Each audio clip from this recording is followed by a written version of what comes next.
Right, so here we have the very new prototype, well this is probably pretty much what it's going to look like, OSO 715 guitar amp. Now this is based on the 7 Series Vox amps from 1966, which the Beatles and the Stones used and various other groups.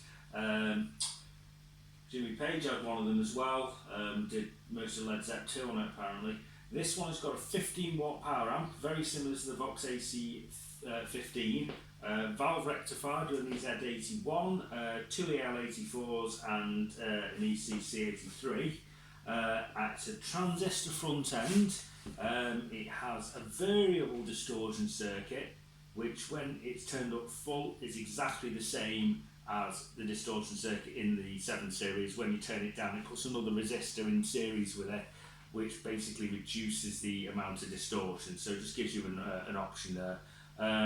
The distortion is germanium diode clipping, so a bit nicer than harsher silicon diodes or silicon distortion. It's got a master volume, 2 inputs, high or low. Guitar's currently plugged into the high one, which is the one on the left.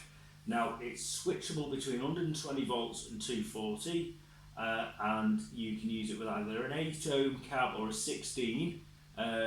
Although there is also an option to change it to a 4 ohm, which isn't hardwired in, but the other two you can switch with a toggle switch. Comes with a foot switch for the distortion, and the distortion is switched via a relay inside the amp, so it makes it a lot nicer, less of the signal trailing all the way out to the foot switch and things like that. Construction is all tag strip inside, and it's laid out exactly the same as the original amp. This one is based on the vibrato channel of the 7 Series, which is the channel that had the distortion on it. I have stripped out the vibrato part of the circuit, but the signal never went anywhere near that because it was a light and light dependent resistor arrangement. So quite a lot of interesting sounds out of this thing. Right. Start off, master volume on about very, very low, about 3.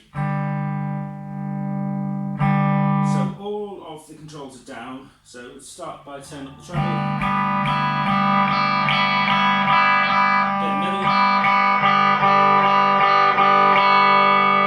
And a bit of bass. Extortionate amount of bass available on these amps. Don't forget that the McCartney did use the 7 Series as well as the 4 Series amp for his bass parts in Sgt. Pepper, because they're absolutely great sounding for bass as well.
Very loud for a 15 watt amp, right.